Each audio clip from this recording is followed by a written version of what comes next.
But let me just say that we've been hard at work over the last several months trying to make sure that we take care of the people's money and trying to make sure that the services that exist for the betterment of our fellow citizens, whether they're low-income kids who need access to food resources, whether they're low-income families who need access to medical benefits, that those programs are protected for the people who actually need them, that they don't exist to enrich fraudsters, but they exist for the American people for whom Congress has said they're entitled.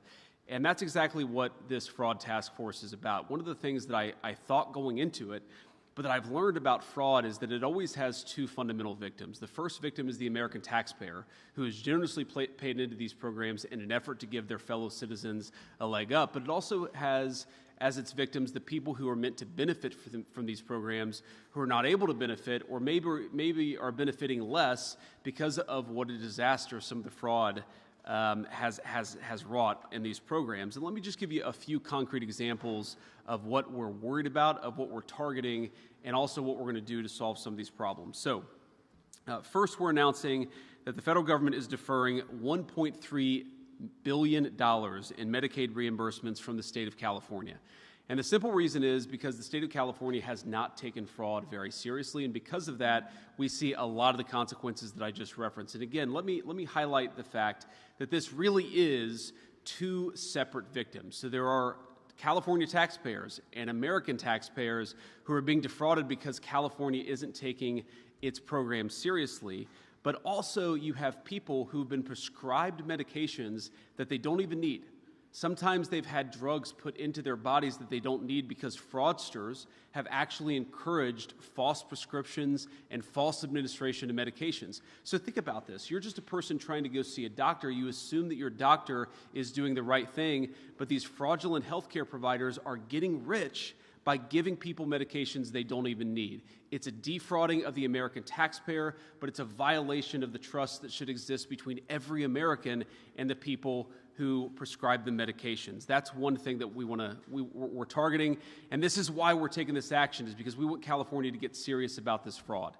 The second thing I want to talk about, and it requires a little bit of background explanation, is that we are going to very aggressively encourage the states to take Medicare fraud more seriously. So I think a lot of you understand, but for those of you watching at home who don't appreciate this, the Medicaid system that exists in the United States is really 50 separate systems.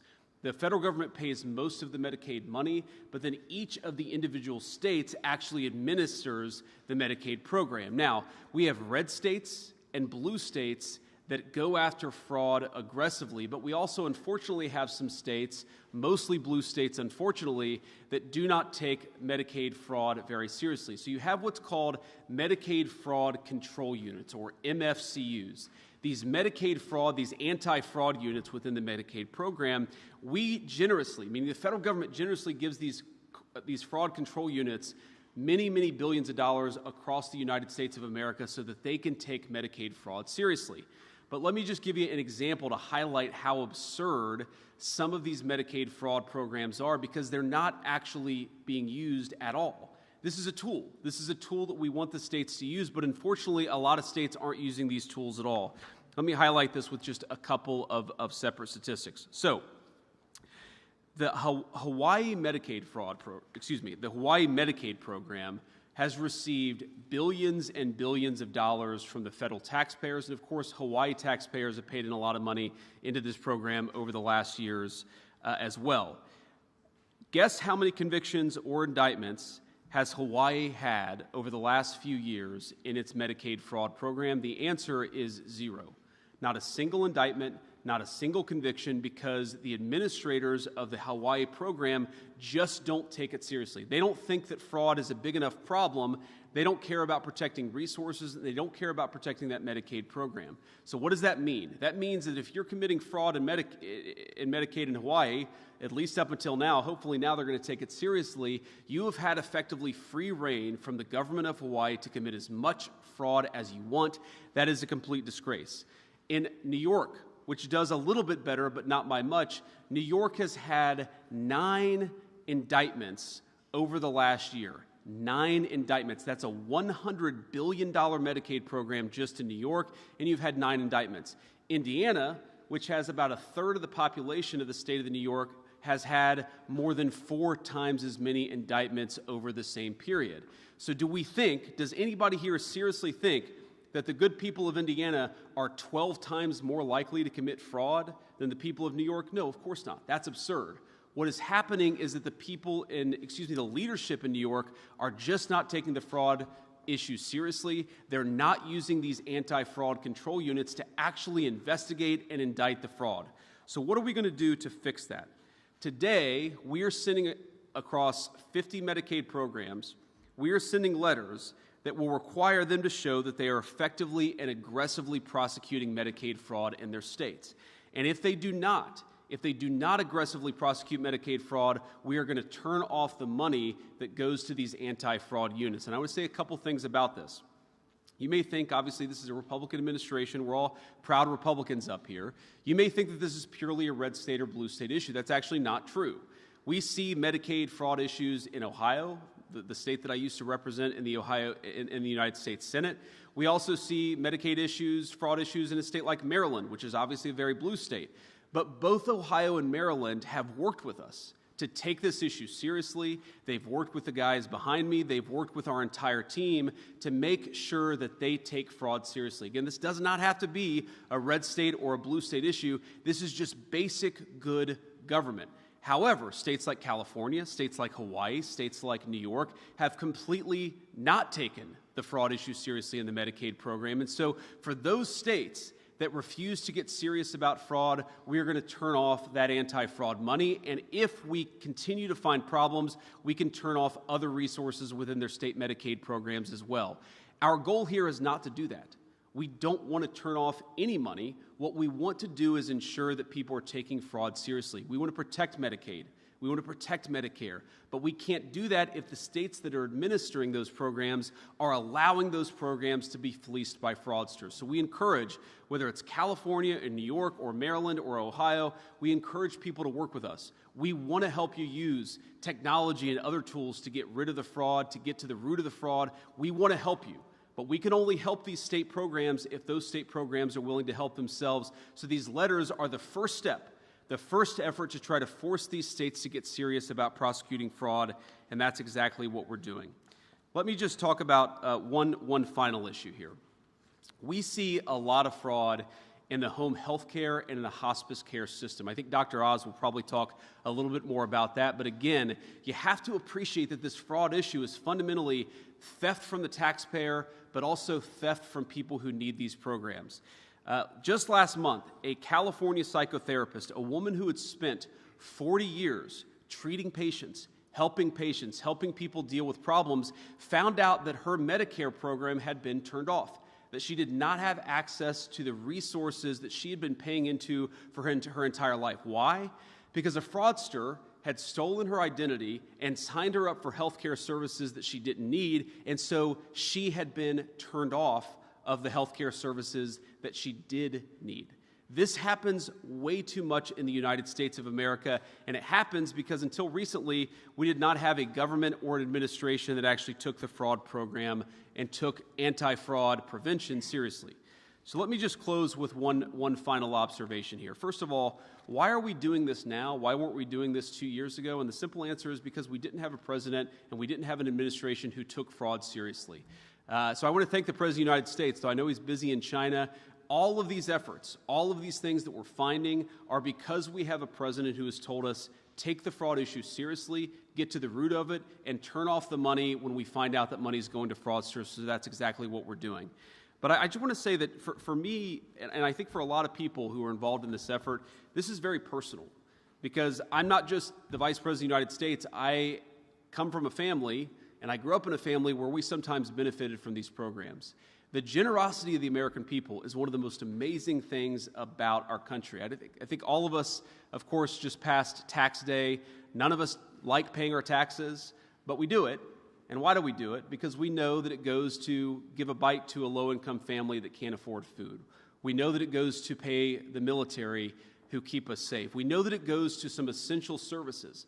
But that trust in our government, that trust in our institution, it depends on us taking that trust seriously. How long are people going to pay into programs if they know that that money doesn't go to a low-income kid who needs health care, but that money goes into a fraudster getting rich? This doesn't work, and this doesn't make sense unless we take fraud seriously. So I'm proud to be part of an effort in our government. I'm proud to lead the effort in our government to finally take fraud seriously. We want to protect these programs for the kids and the families who need them. We want to ensure that the American taxpayer isn't getting fleeced. And I'd say just a few months into it, gentlemen, we have done a very, very good job. Let's keep it up. So let me turn it over now to Andrew Ferguson, who's the Executive Director of our Anti-Fraud Task Force. Andrew has done an amazing job, but I have to give a special shout-out, not just because she's my fellow Ohioan, to Kim, who has probably found more fraud and has saved the American taxpayer more money than any single official within the government over the last 3 months. Kim, you have been an all-star. We're proud to have you on the team. Thank you, guys. Well, I couldn't have put it better than the Vice President did. The only reason that what happened today happened is because President Donald Trump took this issue seriously that has plagued this country for decades and is committed to an all-of-government approach. And so to him is to who the credit goes. But the Vice President deserves tremendous credit here. It's hard to get the whole machinery of government moving. You need someone with the Vice President's abilities, with his gravitas, and with his determination to drive at these issues. That's the other reason we're here today. And while I'm at it, I want to thank Dr. Oz and Kim Brandt. A lot of the fraud problems are at HHS, and these two have committed countless hours, night and day, their staffs, their resources, to getting at these problems and fixing it, and where the states are unwilling to do their jobs and fix these problems, Dr. Oz and Kim have stepped up to take care of it. He's not up here today, but I want to thank March Bell as well. He's the Inspector General of HHS. A lot of the work we're going to have to do to get the states back in line and stopping fraud is going to go through March's office. You'll see his signature on the letter that went to the state Medicaid control units today. There's going to be a lot of work happening in the IG's office, and we're really pleased to partner with him. It's a shame we have to be up here at all, and with all due respect to the press, with this room full of reporters. It should not have taken a brave kid with a cell phone camera to point the American people at this issue. This is the result of decades of corruption, particularly in blue states like Hawaii, like the Vice President was just explaining, California, Minnesota, and New York, that have taken tens of billions of dollars to pay lawyers to go after Medicaid fraud that just simply have not done it at all. That's the whole point of these programs. If we have these cooperative federalism programs, we love federalism, we want to partner with states, we love subsidiarity, but if the states are going to participate in this, they have to protect their own citizens when they get access to these dollars. And not only are these dollars supposed to go to fight Medicaid fraud, I want to shine a light on the real human dimension of the complete negligence and malfeasance of some of these states here. One of the things they are obliged by law to do is stop elder abuse. That is one of the express commands that Medicaid fraud control units are given, is you are supposed to police Medicaid abuse and elder abuse in the Medicare system too, where so many of America's elderly citizens receive care. And so when the states just take this money and turn it into a jobs program for blue state lawyers, they are effectively participating in the elder abuse in those states because the American people turned over their money to these state programs to protect their parents and their grandparents from elder abuse. And if you aren't doing it, you are effectively participating in that process.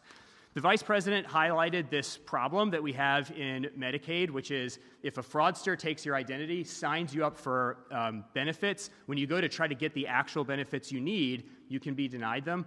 This is a problem we have found all over the federal government in benefits programs. I mean, imagine, we have examples of this. A mother on SNAP benefits going to the grocery store and trying to scan her EBT card to get groceries for her children, and some gang somewhere in California took her identity, maxed out her EBT card, and so her children are going to go hungry because of fraud that no one in the states is policing. And that is why what we are doing today is so important. The states should be our partners with this. We want to partner with the states, but what we aren't going to do as stewards of the American taxpayer dollar is to send those dollars, billions of them, to the states to line the pockets of state attorneys general who don't want to participate in protecting our benefits programs so that the people who really need them, The people that the American people have agreed to part with their hard-earned dollars to help, to defend, to protect, and to get through hard times actually get the money. And if the states don't want to cooperate, for the first time, HHS, the Fraud Task Force, the Vice President, and the rest of the federal government are going to tell you, cooperate or lose your funds, and we will do the job for you. Because at the end of the day, if the states won't protect American citizens, the President of the United States and the Vice President will. And that is why I am so honored to be able to participate in this process. Because this is ultimately about making sure not only that we aren't stolen from as taxpayers, but the American people who are entitled to this. For Medicaid and for Medicare, people who have paid into these programs their entire lives actually get the benefits that they are entitled to. And with that, I'm going to turn it over to Dr. Oz to talk about all of the efforts at HHS. Thank you, Andrew. Mr. Vice President, thank you for the leadership, the spirited desire to harness a group of stallions. They're back there, by the way, if you want to see the men and women who are leading the task force. They're at the back of the room, but they've done all the work that allowed us to come up here. In February, we had the largest anti-fraud announcement from CMS the day after the State of the Union address, in which the President created this task force and appointed the Vice President to lead it. Today's effort is larger. It's much larger. And there's a reason for that. Half of the fraud, we believe, in the federal government could be coming out of healthcare services. We're a large rhino that can be stabbed effortlessly by foreign governments, like syndicated criminal entities, and smaller time operators who can take advantage of the system with, as Andrew pointed out, as little as a Medicare beneficiary number, which is basically a credit card, to defraud this system. Unfortunately, that results in about $100 billion of estimated theft just from Medicare and Medicaid. That, just to put it in the context of affordability, which is a very important subtext of this discussion, we would be able to double the life expectancy of the Medicare Trust Fund if we could deal with the fraud issues just in Medicare. So anyone who's out there working their tail off, hoping Medicare will be there with them and for them, and we know many young Americans don't think that's going to be the case, it will be the case. If we take the fraud out, it'll be there for you and your children as well. And stopping this as a means of extending the Medicare Trust Fund is a noble purpose, but as has been pointed out by the Vice President and Mr. Ferguson, it is about the human costs. Because if these fraudsters are willing to take your money, they will definitely steal your life and take your health along the way. So let's transition to the 5 major actions. I'm going to go through them in order. I'll share them with Kim, who her nickname is Killer Kim. Mr. Vice President, you'll learn why in a second. She is unstoppable, and you want federal employees like Kim out there like bulldogs going after this fraud. It's right there for us to find. If we have partnership with the states, it'll help a lot. First, we need a better nickname for her if she's going to work in healthcare. She's a Buckeye. She's a Buckeye, so I gave her a choice. Is that a typical name in Ohio? I don't know. Okay. California Medicaid deferral that the Vice President mentioned is $1.34 billion. Their submissions of Medicare records and the backup estimates are generating major red flags for us. And we have looked carefully at these records. We are allowed to audit, looking back for a quarter. Dan Brillman, Caprice Knapp, who lead the Medicaid program, spearheaded this effort with a great team. We've discovered $630 million in billing from the folks who are egregiously the top 5% of outliers in billing. This is numbers so big you can't imagine anyone billing for these numbers of patients and that much for each patient. And so we're asking California to clarify for us how it got there. Second big area of observation is when you bill within a state, you should be comparable to the states around you. But in California, that's not been the case. In California, the growth of spending in personal care services, in-home services, is twice the rate of the average of the rest of the country. Let me say that again. The rest of the country is at one number. California is twice that number in its growth rate. We estimate there's $500 million that could be at risk, taken from federal taxpayers. That means people in New Mexico, which is a blue state, are paying extra taxes so that California can get away with something that they can't defend. So there's $500 million there we're going to defer till they can show us more convincingly why that's the case. And there's another $200 million that we're stopping in questionable expenditures. Much of that is linked to immigration-related costs. You know, folks who are undocumented, and we're not sure why we're paying for this. And as you know from the Working Families Tax Cut legislation, which I'm going to emphasize is a program that saved Medicaid. The President and Congress saved Medicaid with that bill. That became legislation. There's another $200 million at risk there. Added together, $1.34 billion. It's the largest deferral we've ever made. We're making it for a good reason. We'd like the state to at least come to the table and explain to us how these outlier payments have been generated. Second major issue is home health care fraud and hospice fraud. So let's just clear this up. Hospice, end of life, designed 40 years ago, a beautiful program that's designed to take care of you because you have cancer and you're not going to survive more than 6 months. To do that, trade your Medicare benefit for hospice benefit. So you give up Medicare because why would you want to have coverage for things you choose? You're dying. You want to die with dignity and grace. It's a beautiful program. Unfortunately, in California and other states, fraudsters have stolen it and given you hospice you didn't want, which means you're not getting care. And you can't even find out what happened because you weren't in the mix of this. There have been a lot of people complaining about this over the years, including people that should have been listened to, like the Auditor General of California, who in 2022 raised this issue to the current governor, and for some reason they have not taken action. Unfortunately, we have a reality that, again, we got to face. A third of all hospices, a third of all these programs in the entire country are in Los Angeles. Ask yourself, how is that possible? It's not. There are not that many people dying in Los Angeles. We're not talking about California, just Los Angeles. So Kim and the team, with Janina Wugo and a bunch of other great folks, went through the list of all the people, and we believe that at least half of the hospices in the entire area around Los Angeles are fraudulent. And today we announced 800 of those hospices have been suspended. That's getting us close to where we think we should be. 800 hospices that last year charged the federal taxpayer $1.4 billion will no longer be paid. Now, Mr. Vice President, if your core business was shut down by the federal government, would you call? Yes. You would call. Crickets. We have less than 20 who have complained. We're not even sure those are legitimate. 800 hospices shut down, and we're not hearing much. It's crickets out there. So we believe we're on the right path here. Next is a nationwide moratorium on all new hospice and home health care. Why is that possible? Because when we squeeze the balloon in California and slow their growth of hospice and now take away 800, the payments to 800 hospices, we know what those fraudsters do. They move to nearby Nevada. Next door, Nevada has a 7-fold increase in hospice already. Arizona, Texas, they're moving across the country.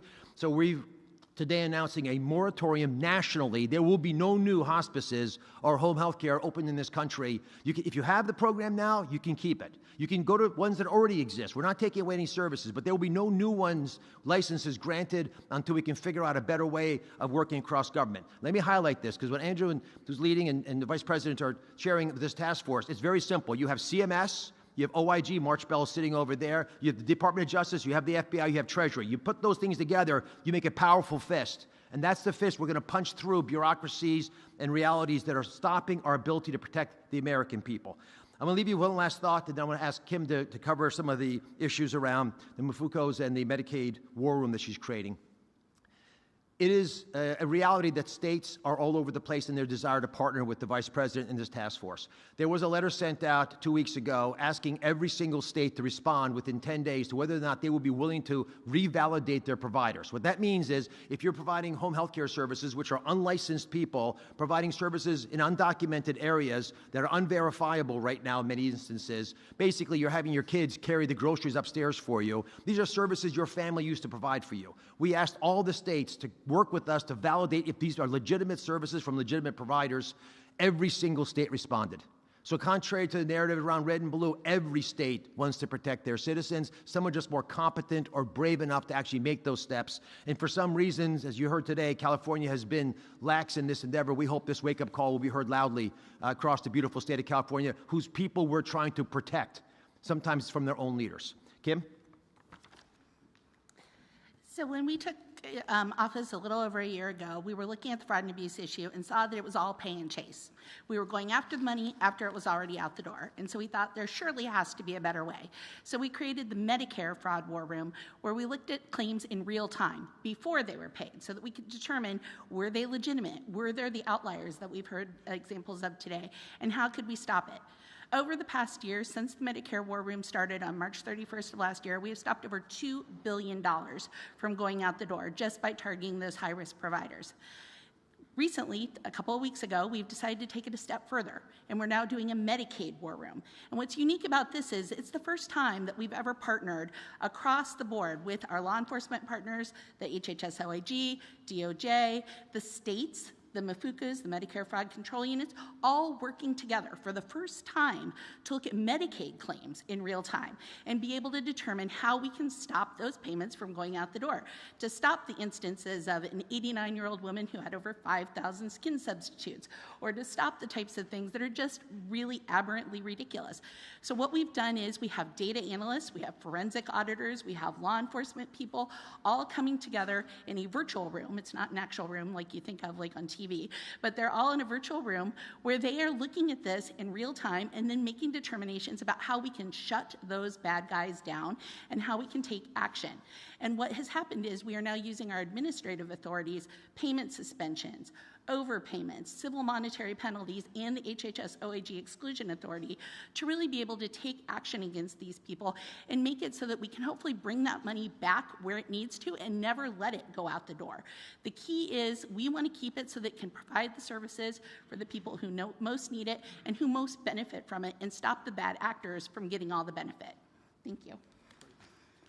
Thank you, Kim. So, Dr. Oz, I want to make sure I understand this well. So you're saying that we kicked off 800 fraudulent healthcare providers off of the Medicare system, and not a single one of them called the government and said, hey, you made a mistake. We've had a handful of calls. We're not sure they're legitimate yet, but it's less than 20 out of 800, and we're auditing them. Unbelievable. So at least 780 are not even trying to claim that they're not fraudulent.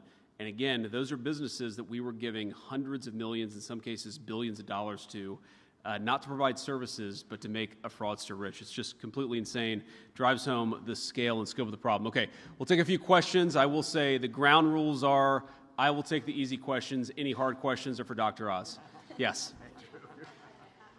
With NBC News. I want to ask you first on the issue of fraud. As you're saying, if the administration is calling to specifically withhold Medicaid payments, why should the people who rely on those payments suffer the consequences for a state's failure to go after bad actors? And I have another question for you after. So I want to be clear here. We're talking about withholding the Medicaid fraud enforcement payments that go to the state bureaucrats. We're not talking about withholding people's benefits. We're talking about turning off the resources that the state government should be using to police fraud. And then instead, we're going to use those resources ourselves because we're actually taking the fraud issue very seriously.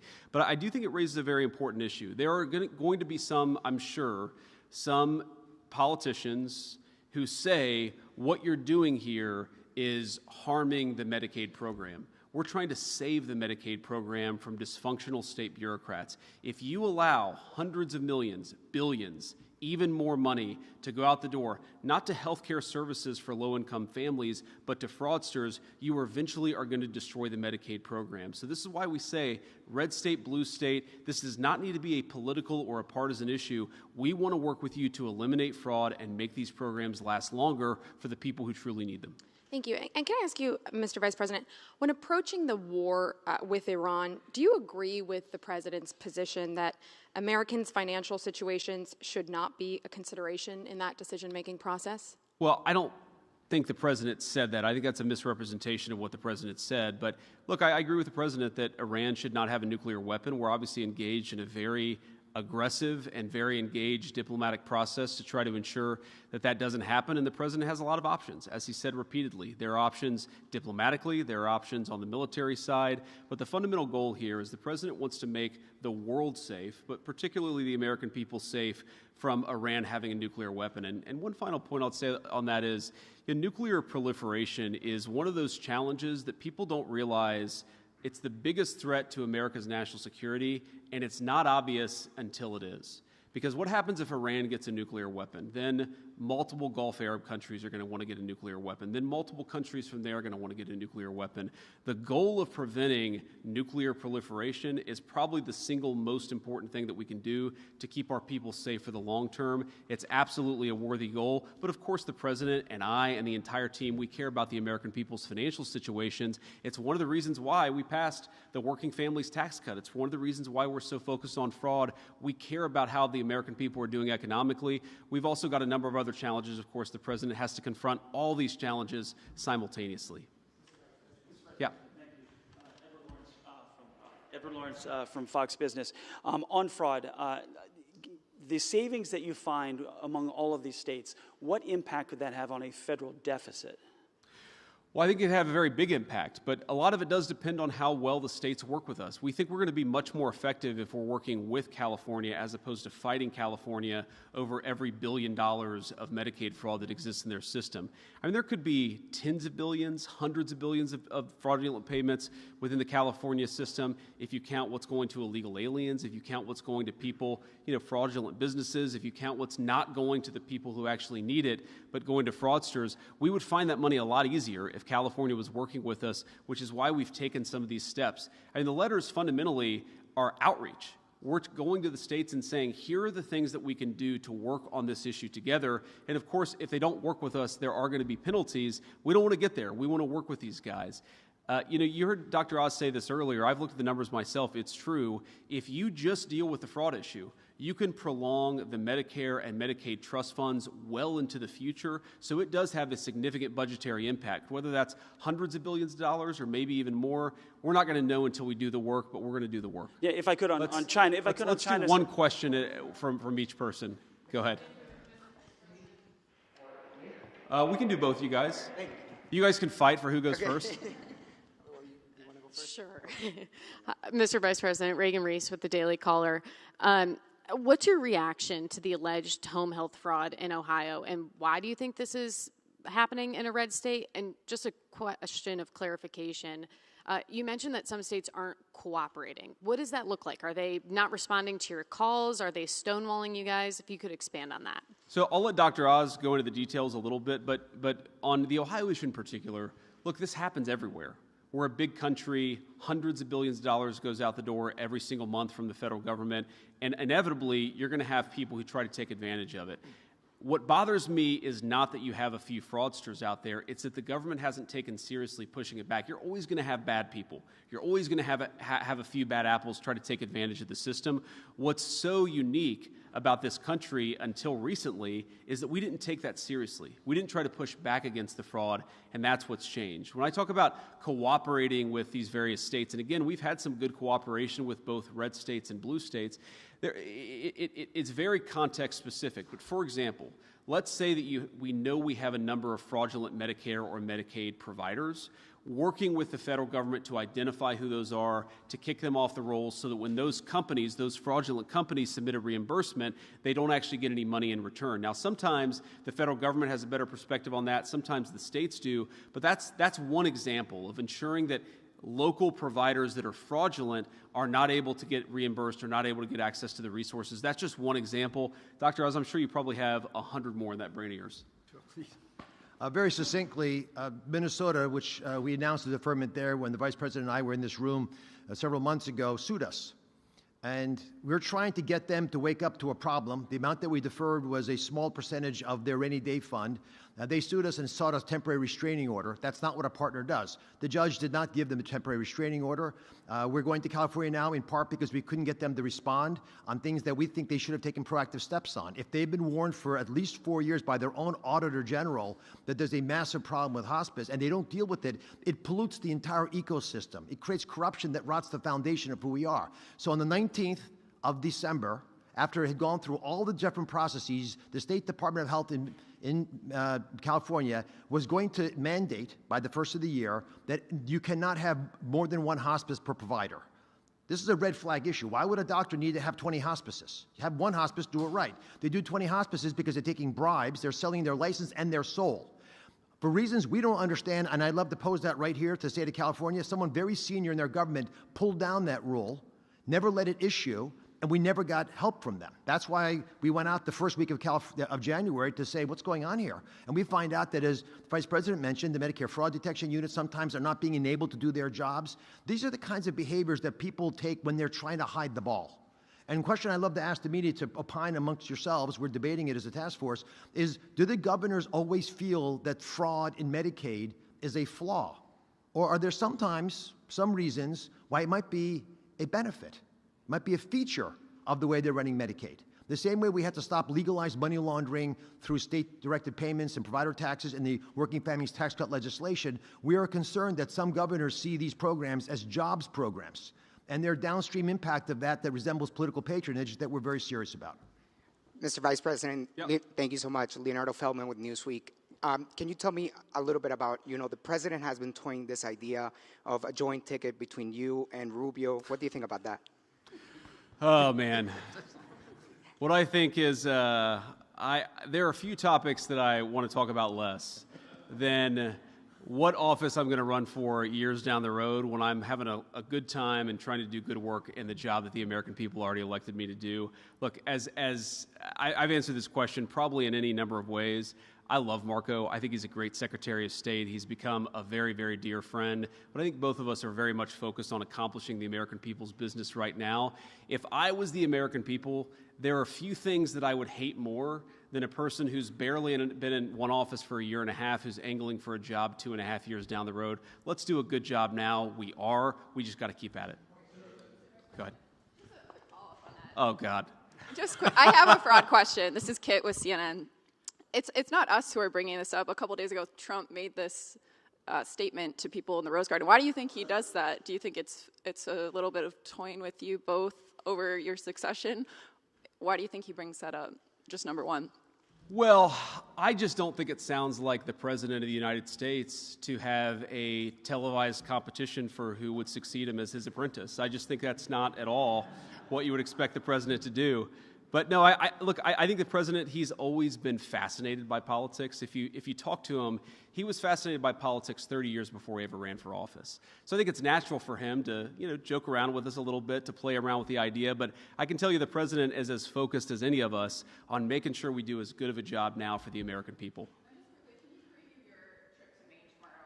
You said that you're going to combat fraud. What are you going to be announcing, and are you engaging in good faith with the governor there about efforts? She said that she responded to a CMS letter. Just curious if there's any back and forth between you both. Yeah, there's been some back and forth. We'd love to have a better conversation, a better relationship, and work very deliberately on this question of fraud, and certainly have an open hand, have an open heart in this White House to working with anybody, including the governor of Maine.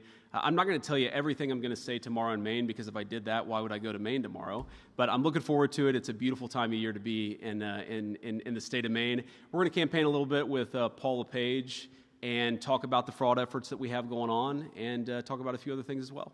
Thank you. Mr. Vice President, this is Elizabeth Mitchell with the Daily Signal. The Fraud Task Force and ICE identified more than 10,000 alleged cases of fraud in the optional practical training program. Some Republicans have been calling for this program to end. In light of this, is the Trump administration looking into changes to this program in light of the fraud? Sorry, changes to which program in particular? The optional practical training program. Yeah, so we're looking into a lot of this stuff, and the fundamental question obviously is we want to save the American people money, but we're also trying to preserve programs that exist for the benefit of the American people. We're also trying to make sure that we do this in a way that's defensible, that's not going to get challenged in a court, or if it does get challenged in a court, where we can defend things. So, Dr. Oz, do you want to say anything about that particular program? We're looking at everything. I will tell you that once a week I get an update from Andrew and from the team on the number of things that we found in the anti-fraud task force, and it's kind of shocking. People, I go on the road and talk to, a lot of folks out there. I was in Iowa last week, and one of the most common questions I got was, is the anti-fraud thing, is it hard? And I'm almost confused by the question, because unfortunately there's so much fraud in the federal government. There was so much that we allowed to accumulate over the 4 years of the Biden administration, and frankly probably over 40 years of bad American governance. There is so much fraud for us to go after. What we're trying to do is go after the highest value targets and the things that preserve these programs for the American people. Yes, sir. Record piece with the Federalist. Thank you. You said that administrators they don't care, or that they're neglectful with the funding, but does your team think that there are bureaucrats in federal or state governments who are actually complicit in helping fraudsters? Well, we think it's possible, right? I don't want to prejudge these things, but we've certainly seen reports of, for example, Gavin Newsom in California or Tim Walz in Minnesota getting these reports that there were fraudulent activities happening in their states and then looking the other way. Whether that rises to the level of criminal conduct, I don't know, but we're certainly looking into it, because as much as we care about protecting these programs, we also care about ensuring that federal and state officers aren't violating the law. And if they are violating the law, then of course we have to prosecute them. That's an important part of equal justice under law. So we're looking into this stuff, but I can't commit to it because unlike the last administration, we tend to only prosecute people when they've actually violated the law, not just because they have the wrong political affiliation. Yeah, go ahead. Dead Americans on food stamps. I'll do this again. Dead Americans on food stamps, you mentioned the other day, 186,000 dead Americans, to your knowledge, are receiving food stamps. Are you confident that you can get that number down to zero? Well, I want to be clear, I don't actually think 186,000 dead Americans are receiving food stamps because that would be impossible. I don't think that we have 186,000 ghosts walking into the grocery store and achieving benefits. I think that we have people who are claiming that they are getting food stamp benefits. They're using the identity of a dead person. So it's very much a living person. It's a living fraudster who's stealing the identity of a dead American. I just want to be very clear about that. But look, we know this is happening. We think that it's costing the American people hundreds of billions of dollars. By the way, another hidden cost of fraud is that it drives up the cost of goods for everybody. Because if you've got hundreds of billions of dollars chasing food that is going to dead Americans, living fraudsters, that's going to raise costs for everybody. So it actually is one of these things that has multiple victims, including the fact that it's driving up the cost of good for other Americans. And on the yes, China all the way in Summit, the back. No, sorry, man. You got two, I think. I really like your jacket, but still only one question. I'm going to stick to my rule here. Thank you, Mr. Vice President. Daniel Baldwin, One American News. You spoke a little bit about states cooperating, and that was a big theme the first time you and Dr. Oz came here and spoke to us about the Minnesota Medicare payments. Sure. You referenced Maryland as a blue state that's cooperating. You mentioned red states that were cooperating. Have you guys been successful in putting up any guardrails with states that have cooperated thus far, and what do those guardrails look like? Well, the biggest guardrail is the one that we announced today, which is that if you have all of this money that's going for Medicare fraud prevention or Medicaid fraud prevention and you're not actually using it, we're going to take that money back and use it with our prosecutors and our investigators to ensure that we're actually looking at fraud. And then what that would do eventually is it would allow us to actually engage in some other enforcement actions. If they're not taking the anti-fraud stuff seriously, then there are some additional steps that we can take beyond that. I think the approach that we've tried to take really has been collaborative. We've tried to identify with the states, here are some examples of some very bad fraud, here are some things that you can do to fix it, here are some ways that we're willing to use our resources to help you. And again, most states have been pretty good. There have been a few, unfortunately, very large states that collect a lot of money in federal revenue, and I think a lot of us know why that is. You have political leadership that doesn't like the idea of cooperating with a Republican administration, even though it's a very common sense, good government principle. I think you have some people who know that a lot of their constituencies, maybe some of their donors are getting rich from fraud, but regardless, red state or blue state, we're going to go after it. We have to. This is so important. We are not going to have a generous country if Americans think that they're paying their taxes not to needy people, but to fraudsters. That's fundamentally what we're trying to fix, is rebuilding America's trust. That when you pay your taxes, when you send money to a program, it's actually going to the people it's supposed to go to. It's a fundamental principle of good governance. It shouldn't be anything Republican or Democrat. It's just good government. Yep. Go ahead. Taylor with Spectrum, good to see you. Good to see you. You've emphasized a lot how you want this not to be partisan, and you're going to look at red and blue states. The president, when he posted about you becoming the fraud czar last month, he wrote, the focus will be everywhere, but primarily in those blue states where crooked Democrat politicians have had a free-for-all. I'm curious, as you guys have been trying to interact with these states, do you worry that the president's remarks like that undercut the efforts for this not to be partisan and that could lead to resistance? No, I don't worry about that because he's talking about crooked governors. And of course, if you have a crooked governor, they're not going to work with us, and we're going to have to use other tools to ensure that they do. But I think that there are a lot of governors, Democrat and Republican, who recognize that this is a very serious problem, that we're offering resources to try to help solve that problem. And I think a lot of them recognize that, yeah, they've got maybe a few crazy people in very far left states, but most people, most Americans want to solve this problem, and I've actually been gratified by the fact that we've gotten a lot of cooperation from across the political spectrum.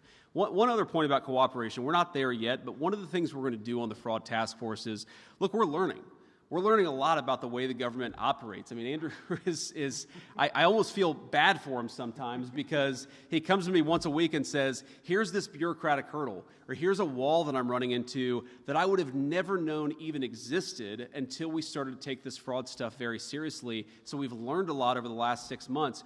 We are eventually going to realize that there are tools that we do not have, that there are things that we need to do, that Congress is going to have to step in and cooperate on us. I think that's going to be a big question of bipartisanship and common sense is when we identify some tools that we need to more fully go after the fraud problem, is Congress willing to play ball, or are they going to fight us every step of the way? I hope they play ball. Partisanship is crazy in this town, but again, this is such a common sense thing that I would hope that everybody would want to protect the American taxpayers' money. Go ahead.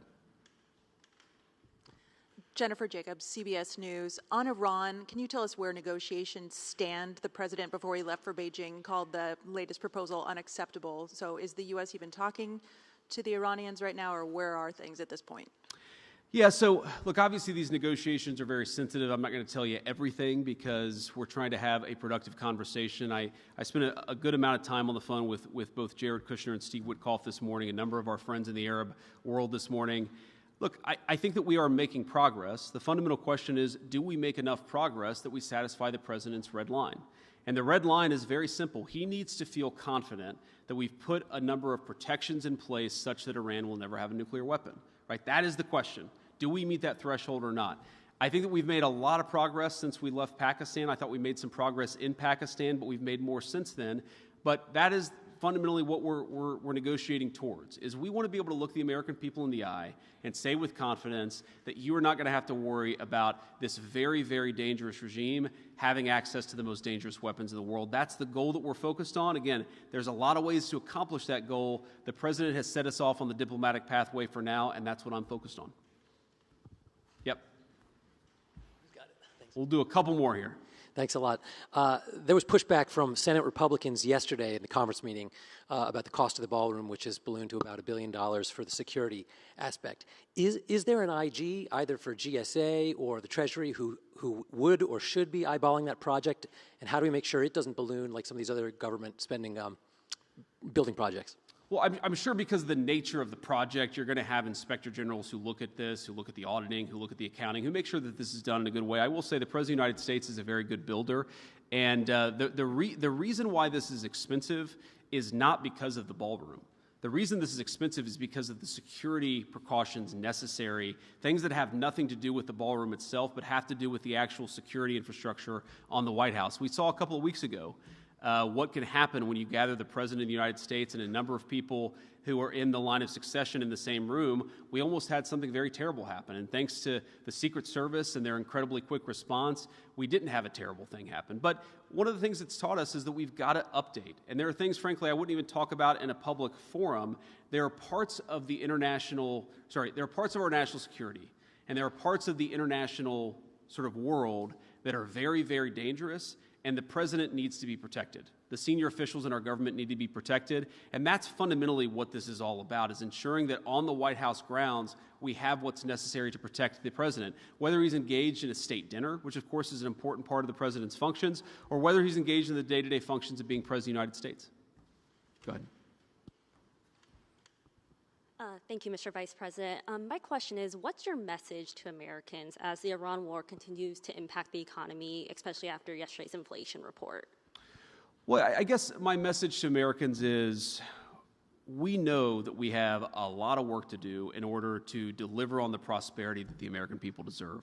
The president is hyper-aware of this. I'm hyper-aware of this. We talk about it all the time. We know that the American people inherited a very bad inflation crisis. Yes, the inflation number last month was not great, but take it back to the May of 2023 in the Biden administration, or take it back to even further. We're not seeing anything like what we saw under the Biden administration, and that's a problem in and of itself. because what it means is that a lot of Americans saw their wages eaten away under the Biden administration. They saw the values of their paycheck eaten away during the Biden administration. And one of the things we were elected to do, of course, was to fix that problem. And I promise you the president is laser focused every day on fixing that problem. Now, what I will also say is that whether it's the working families tax cuts, putting more money in the pockets of the American people, whether it's bringing a lot of investment into the United States so that we can build the factories and the jobs of the future, the president's laser focused. This stuff does take time. In the same way that the Biden administration's inflation crisis ate away at workers' paychecks for 4 years, it's going to take us a little bit of time before we get workers in a position where we feel like we can look them in the eye and say, you are much, much better off, but that's what we're trying to do. We're going to keep on working at it. I think we made a lot of progress. If you look at the average household wage increase since Donald Trump became president, it's gone up. But we came from a pretty deep hole. Meaning a pretty deep hole, the Biden administration. We're digging ourselves out of it. And what I want is for us to completely dig out of that hole and then to build a brighter and better and more prosperous future for the American people. That's what they elected us to do, and that's very much what we're focused on. Sir. Thank you, Mr. Vice President. Can we quantify the amount of fraud that's related to illegal immigrants? And what are the asks of California and these other states? What can they do to claw back some of this money that's being deferred? You know, I don't know that you can quantify it because it's so hard to keep track of all of the criminal migrants who are taking advantage of our system. I mean, they're taken advantage by, the average criminal migrant that we have in an American prison is costing us $60,000 to $120,000 a year, depending on the location. They're collecting health care benefits. A couple of states, California and New York in particular, they actually allow illegal aliens to benefit from the American people's, health care programs, which is just a disgrace. And just a travesty. I mean, if you go into an emergency room, you should know that you're waiting in line with other American citizens, not with people who have been placed to the front of the line by a fraudulent Medicaid program in California. But that's what's happening. We know this is what's happening. And again, it's driving up costs for everybody. It's making it harder to access health care. And it's absolutely fleecing the American taxpayer. It is a lose-lose-lose proposition. I've seen efforts to try to quantify this. I think the answer is hundreds of billions of dollars a year, whether it's 300 or 6. It is a lot of money between Medicare, Medicaid, food stamps, prison fees, everything that goes into the criminal migrant problem in the United States of America. It's a lot of money. And again, I talk about the American people. We're a generous country. We're a generous people. I love that about this country. But part of that generosity is that it extends to our fellow Americans. We cannot give Medicare and Medicaid benefits to everybody all over the world. It's going to bankrupt those programs. They ought to belong to Americans first. And that, to me, is the fundamental meaning of America First, is that all of us take a look at our programs, take a look at the fraud, and we say, how do we ensure that the federal government works for the American people first? That's what we're doing every single day, and we're going to keep at it. Thank you, guys.